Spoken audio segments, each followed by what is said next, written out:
আজকে আমি বানাচ্ছি একদম ধাবা স্টাইল ডিমের কারি, কিন্তু একটা সিক্রেট টুইস্ট আছে। বাটার আর কাসুরি মেথি দিয়ে এমন একটা ফ্লেভার আসবে যা একবার খেলেই ভুলতে পারবেন না। নমস্কার, আপনাদের সবাইকে আমার চ্যানেলে স্বাগত জানাচ্ছি। আমি আজকে শেয়ার করব ডিমের একেবারেই অন্যরকম একটা রেসিপি, ভীষণ টেস্টি রেসিপি।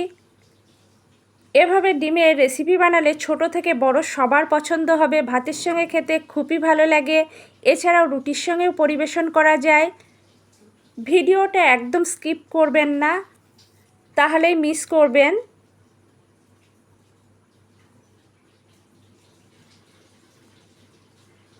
ধাবা স্টাইল ডিমের কারি রেসিপি বানানোর জন্য আমি প্রথমে ডিম সিদ্ধ করে খুব ভালো করে খোসা ছাড়িয়ে নিয়েছি। মশলার জন্য নিয়েছি কাঁচা লঙ্কা, রসুন, গোটা জিরে, গোলমরিচ, ধনে, আদা, মিহি পেস্ট তৈরি করে নেব। সমস্ত উপকরণ রেডি করার পর চুলায় কড়াই দিয়ে খুব ভালো করে গরম করে নিয়েছি। পরিমাপ মতো সর্ষের তেল দিয়েছি। সর্ষের তেলে সামান্য হলুদ দিয়েছি যাতে তেল না ছিটকোয়। কিছুক্ষণ নাড়াচাড়া করার পর সর্ষের তেল খুব ভালোভাবে গরম হলে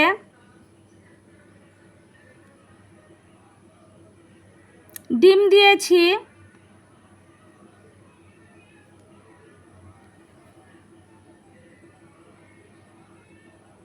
নাড়াচাড়া করে ডিম লালচে করে ভেজে নেব।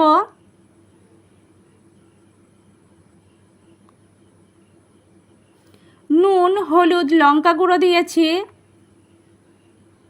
আরও কিছুক্ষণ নাড়াচাড়া করে লালচে করে ভাজবো।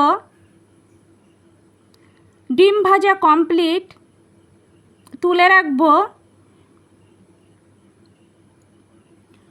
ওই তেলেই সামান্য পাঁচফোড়ন দিয়েছি, নাড়াচাড়া করে ভেজে নেব। ভাজা কমপ্লিট, কুচনো পেঁয়াজ দেব। পেঁয়াজ দেওয়ার পর নাড়াচাড়া করে হালকা গোল্ডেন ব্রাউন করে ভেজে নেব। পেঁয়াজের কালার চেঞ্জ হচ্ছে, আরও কিছুক্ষণ ভাজবো। পেঁয়াজে হালকা গোল্ডেন ব্রাউন রং ধরলে তৈরি করে রাখা মশলা দিয়েছি। এই মশলাটার মধ্যে আছে কাঁচা লঙ্কা, গোটা জিরে, ধনে, গোলমরিচ, আদা, রসুন একসঙ্গে পেস্ট করে নিয়েছি। সামান্য কাশ্মীরি লঙ্কা গুঁড়ো দিয়েছি। আরও কিছুক্ষণ নাড়াচাড়া করে মশলা কষে নেব যাতে একদম মশলার কাঁচা গন্ধ না থাকে। ফেটিয়ে রাখা টক দই দিয়েছি। ফেটিয়ে রাখা টক দই দেওয়ার পর আরও কিছুক্ষণ নাড়াচাড়া করে খুব ভালো করে মশলা কষে নেব। মশলা থেকে তেল ছেড়ে এসেছে, ঠিক এই পর্যায়ে পরিমাপ মতো জল দেব। জল দেওয়ার পর খুব ভালোভাবে নাড়াচাড়া করে দেব।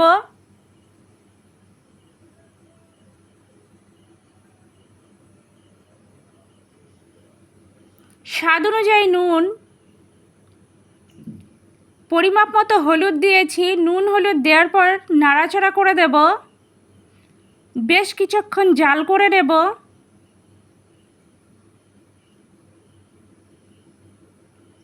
ফুটে উঠলে কাসুরি মেথি দিয়েছি।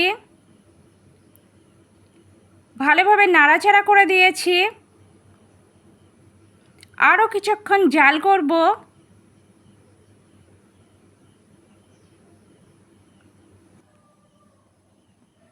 ঠিক এই পর্যায়ে আগে থেকে ভেজে রাখা ডিম দেব।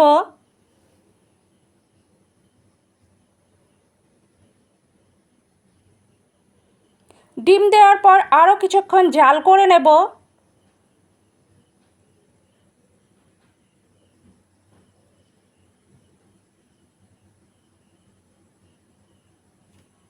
গ্রেভি বেশ অনেকটাই শুকিয়ে এসেছে, ঠিক এই পর্যায়ে ডিমগুলো ভেঙে দেব চামচ দিয়ে।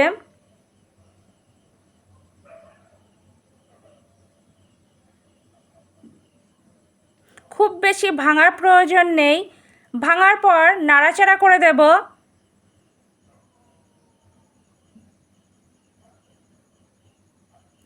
আরও 2 মিনিট জাল করে নেব।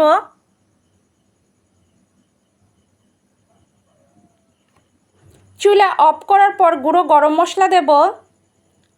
গুঁড়ো গরম মশলা দেওয়ার পর খুব ভালোভাবে নাড়াচাড়া করে দেব। গ্রেভি থাকবে গামাখা। 1 চামচ বাটার দেব।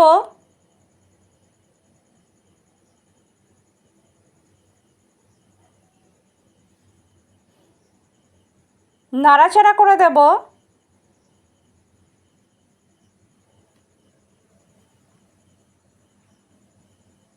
সবশেষে কুচনো ধনেপাতা দিলেই ধাবা স্টাইল ডিম কারি একদম কমপ্লিট।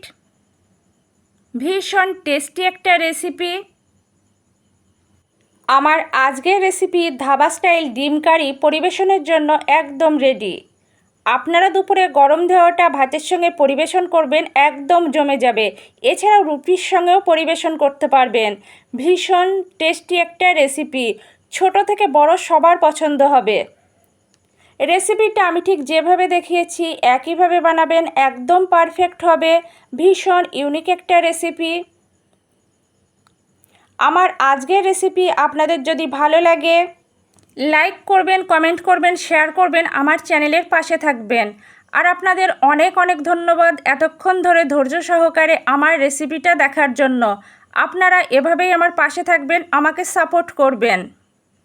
অন্তত একবার হলেও ইউনিক ধাবা স্টাইল এই রেসিপিটা ট্রাই করবেন। সত্যি ভীষণ টেস্টি একটা রেসিপি। আপনারা তো অনেক রকমভাবে ডিমের রেসিপি বানিয়েছেন, এই রেসিপিটা একবার বানিয়ে দেখবেন, সত্যি ভালো লাগবে।